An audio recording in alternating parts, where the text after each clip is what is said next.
Hoy, Cathie Wood va a sumergirse profundamente en las dinámicas actuales del mercado y compartir una gran cantidad de información increíblemente útil sobre los recortes de impuestos del gobierno federal, proyecciones de precios futuros, la recesión continua en la que hemos estado y las condiciones de mercado muy alcistas, hacia las cuales ella cree que nos dirigimos en el futuro, todo lo cual proporcionará un gran valor para todos ustedes en casa. Así que, sin más preámbulos, vamos a entrar de lleno y escuchar lo que Cathie tiene que decir. Esta es una diapositiva muy importante. Ilustra la curva de Laffer. Cuando reduces los impuestos, si las tasas impositivas son demasiado altas, los ingresos en realidad aumentarán. ¿Por qué? Porque las empresas y los individuos dejan de usar refugios fiscales y dejan de intentar evitar impuestos. No dije evadir. Eso es ilegal. Dije evitar, encontrar formas de eludir el sistema fiscal. Aquí pueden ver la historia de la tasa de impuestos corporativos. Esa es la línea negra. Y pueden ver, con el tiempo, lo que ha pasado. Esto se remonta a principios de los 1900, cuando pusimos en marcha varias tasas de impuestos sobre la renta. Y pueden ver que no había un buen registro de los ingresos fiscales hasta finales de los 40. Pero pueden ver cuán bajos eran los ingresos fiscales en los años 40, cuánto han bajado las tasas impositivas en los últimos 60, 70, 80 años. Y los impuestos corporativos, los ingresos fiscales, alcanzando máximos históricos. Esto se debe a que las tasas impositivas más bajas tienden a estimular el crecimiento y hay menos evasión fiscal. Ahora, ¿por qué es esto tan importante y cómo se relaciona con las criptomonedas? Sé que es una pregunta que muchos de ustedes tienen y voy a responderla ahora mismo. Quiero mostrarles este gráfico de nuevo rápidamente y solo mostrarles cómo esto indica claramente que los impuestos más bajos estimulan la economía y permiten el crecimiento económico. Ahora, ¿por qué es esto importante ahora? Bueno, Donald Trump está hablando de reducir aún más los impuestos debido a los ingresos por aranceles que están entrando. En realidad, puede permitirse hacer esto, y lo más probable es que esto termine permitiendo al gobierno federal recibir más impuestos sobre la renta corporativa. Y eso es enorme. Reducir los impuestos, pero recibir más porque menos personas están evitando, no evadiendo, como dijo Cathie. Va a ser absolutamente monumental, y pueden ver el crecimiento.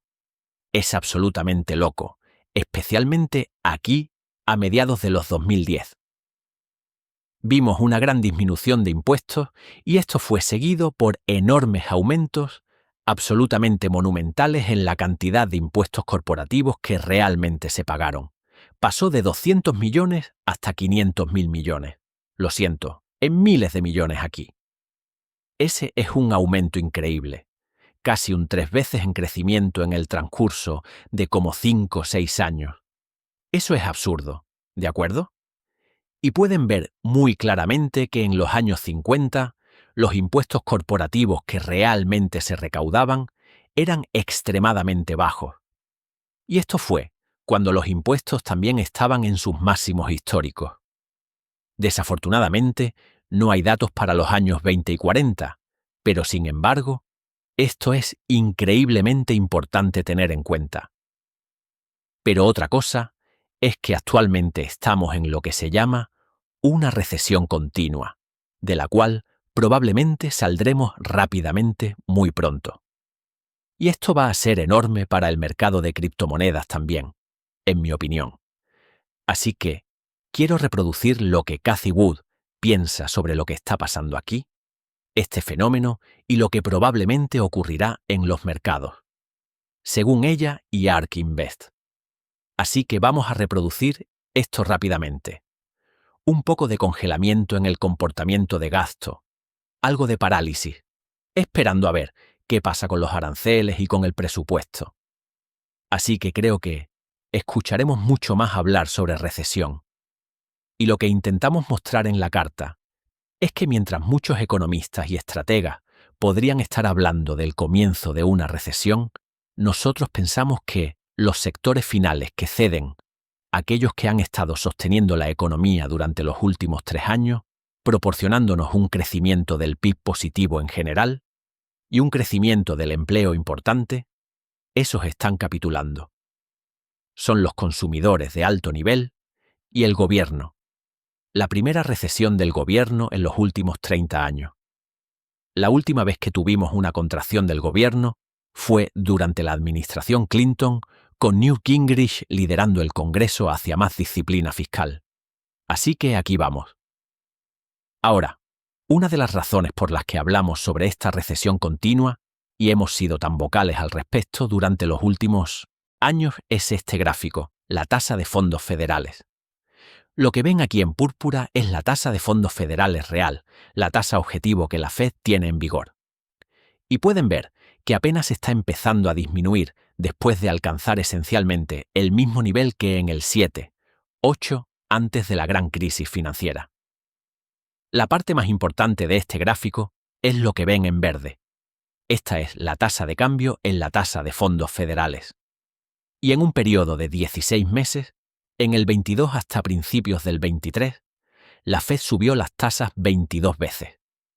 Y eso es lo que muestra esto en 16 meses, 22 veces. Esto nunca ha pasado en la historia.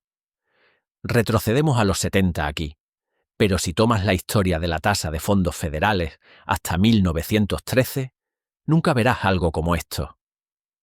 Y muchas personas han desestimado esta lógica diciendo: Dios mío, comenzamos desde el 0,25%.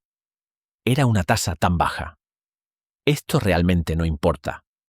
Era una tasa baja, sí, pero desde el 7, 8, 9, hasta este aumento masivo, el mundo se había acostumbrado, y especialmente los Estados Unidos, a tasas de interés muy bajas en términos de toma de decisiones. Si miramos lo que estaba pasando en los 70, con el tiempo puedes ver que la gente se estaba acostumbrando a que las tasas de interés subieran, la inflación subiera, y se estaban adaptando en consecuencia. Había muchas expectativas de inflación incorporadas en la toma de decisiones. Había muchos aumentos de tasas de interés incorporados en la toma de decisiones. Eso no era cierto esta vez.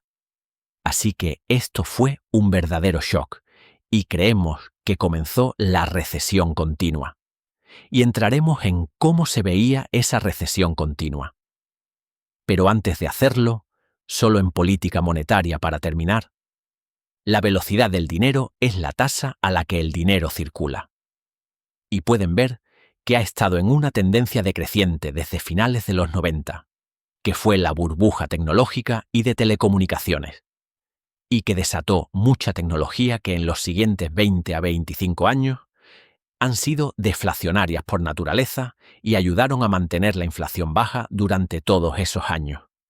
Y luego, por supuesto, tuvimos el COVID y tuvimos un colapso absoluto en la velocidad porque todos pensaron que el mundo iba a entrar en depresión. Así que hubo una ausencia de gasto. Y luego, por supuesto, tuvimos un estímulo fiscal y monetario masivo saliendo de eso, lo que estimuló no solo el crecimiento del dinero, sino la velocidad del dinero. Pero si estamos en lo correcto, la velocidad del dinero va a disminuir aquí de nuevo. De hecho, ya lo ha hecho secuencialmente. Cayó en el primer trimestre. Fue bastante plana secuencialmente en el cuarto